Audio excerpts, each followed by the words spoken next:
Hey, this is Mike from the Maine Primitive Skills School. We're doing a hazards video just because there's a lot of people who live that 9-to-5 treadmill and they rarely get off the pavement. And when they do, because they don't know what's out there, they think everything can kill you. It certainly isn't true in the Northwoods, especially the Northeast.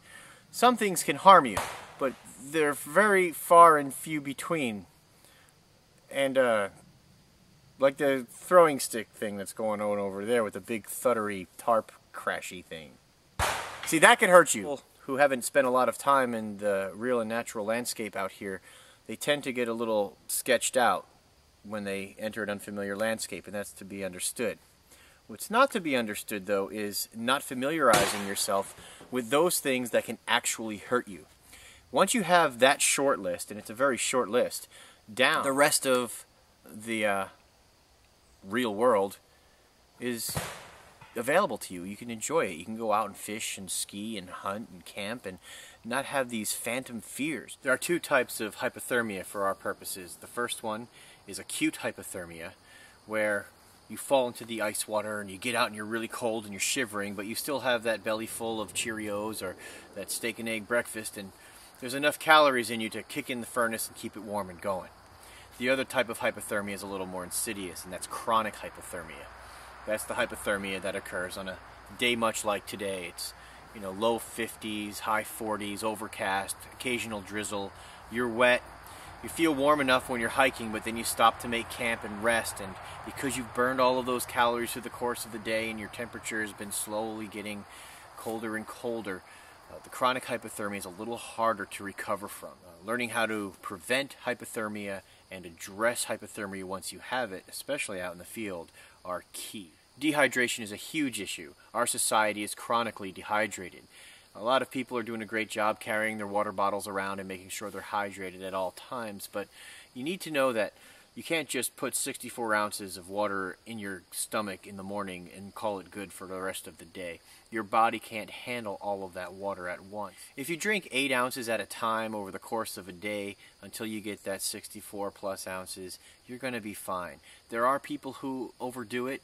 They get a form of water poisoning, and in the extreme we call it drowning, by drinking way too much water, but you almost have to force yourself to drink that kind of water. General rule, if you're drinking enough water, is you're going to be wanting to urinate about every 30 minutes. It's going to be clear and copious. It shouldn't have a strong odor, barring, of course, any medications or special circumstances like having a lot of asparagus the night before. Water is really important, and there's a lot of inaccurate information out there that doesn't address the reality of what's going on with our water supply. If you're out in the wild, you can't just throw a bunch of grass in a tube and put some charcoal in it and expect to be okay. Cryptosporidium, Giardia, E. coli, all kinds of not only biological contaminants, but chemical contaminants will get through those filters. Just because it's running water doesn't mean it's clean water. All that means is those contaminants are going past you really, really fast at a constant rate.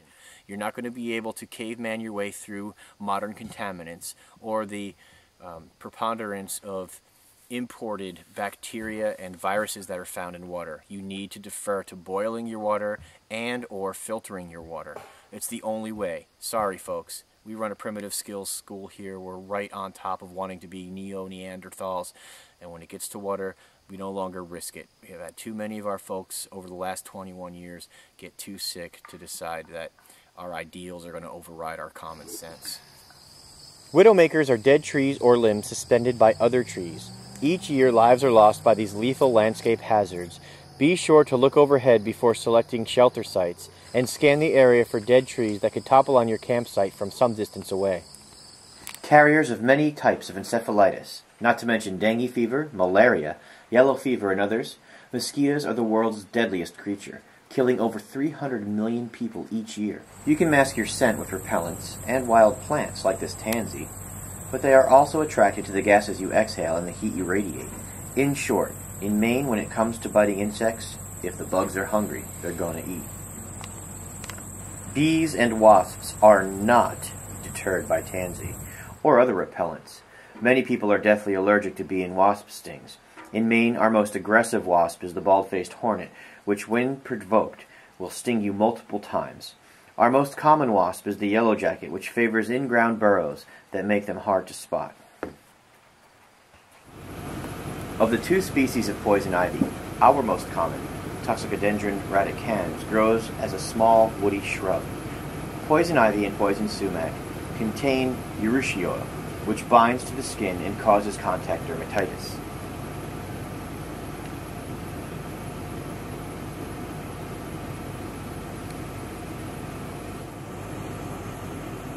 Jewelweed or spotted touch-me-not usually grows near these plants.